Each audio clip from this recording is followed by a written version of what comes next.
So you really need people that can flow with change, because it's ever changing. You need people that accepts change, not in terms of just accepting it, but living it. You really need people that can do that. You need people that can pull through, because some of these things takes forever to implement. You really need to have that consistency to keep on it, make sure it goes through. And yes, in many instances, you also have to have a thick skin, especially dealing with the regulators, and as well with, sometimes it's internal politics in terms of, resourcing and things like that. And the challenge is, of course, as I mentioned earlier, it's all to do with customers' money. So you really need to be diligent when you implement these things, because it's not your money, it's people's money that you're playing with. So you really need to have that consistency and that, will to end it and finish the project off.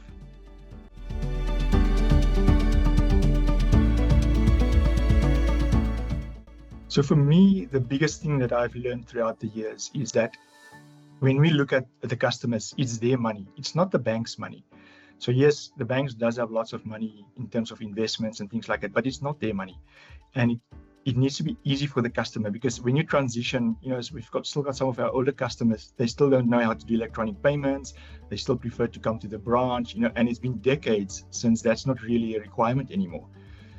So it's really to see, how it best suits the customers, and you need to make it very easy for them. They shouldn't be trying to figure out what to do. So your payment systems needs to be intuitive to the customer, and it's almost that you have to try and gear it for the different, age groups, and that's very difficult, because normally the banks want to build something that's generic for everybody, but it doesn't really fit in like that. So you really need to see what's your demographics, because the new children of today, they get to technology so quick. They do stuff that you haven't even think you can do on the system.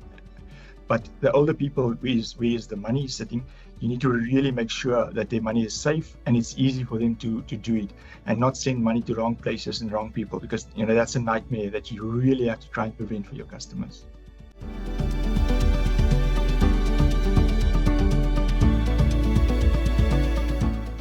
So for me, it's really also making time for your family, because if you're in these payment system areas, which I am, you can forget time. Time runs away so quickly because there's so many things happening.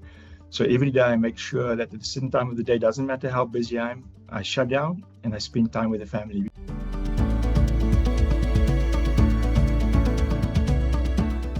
I'm old and I do online gaming. So I've been playing online gaming for a long time. For decades I've been doing that. And that's where my affinity for technology and things comes from as well. I really like online gaming.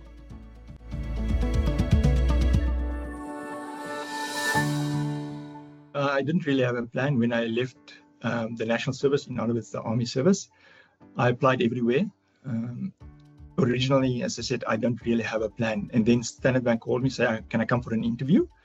So I went for an interview. At that time already, due to some friends, I learned about computers, and it was brand new. There's Microsoft just came out with their stuff. It was really new stuff. So when I did my interview with Standard Bank, they asked me where did I want to go. I said something where there's computers. So they said, okay, wait a couple of minutes. 20 minutes later, they said, can I start on Monday at the Pretoria branch on Church Square? They are one of the new branches that's got computers for their foreign exchange department. So that's how I then landed into the payment space for Standard Bank, and that was in 1988.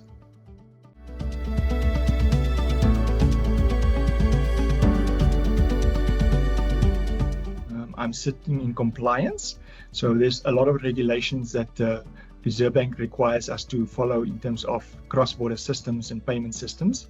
So my job is to help the business enabling those systems or new products on it. I have to issue certificates every year to the Reserve Bank, confirming that everything is correct with our systems, and then also list any challenges we have. So my team's role is really around the systems and the compliance from a regulatory perspective on the systems.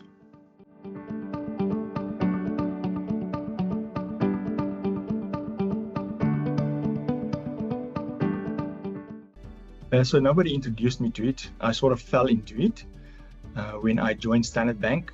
As I mentioned earlier, I didn't really have a career plan or career path. But when I started working at Pretoria, I really, it was almost like a natural for me to work in the payments space, especially around systems and things like that. So even with Standard Bank, there's quite a number of systems that I helped implement it over the years, design it and so on. So it's just sort of a natural, path that happened to me. So I was really, really lucky when I landed into that space.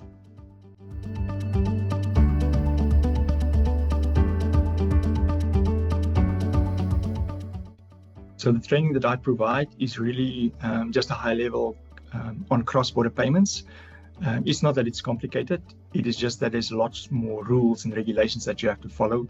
The settlement components is also not the same as the domestic payments. You've got correspondent banks, cut-off times, foreign bank cut-off times, and things like that. So I just really teach you guys a little bit about cross-border transactions and how it works.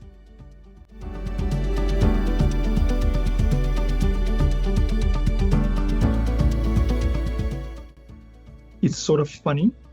It's like a nightmare area. So you have to be on your toes. You have to be constantly vigilant about a lot of things, and it's constantly changing. As I mentioned earlier, it's not a requirement. It's really just how it is, and you need to be able to move around. So there's always something new, also always something that you learn. It's a never-ending story. So you don't get stagnated. You need to really keep on learning as the technology changes, as the environment changes. You just have to keep up with it, and that really makes it one of the, let's say, more fun areas. You don't get bored in that area.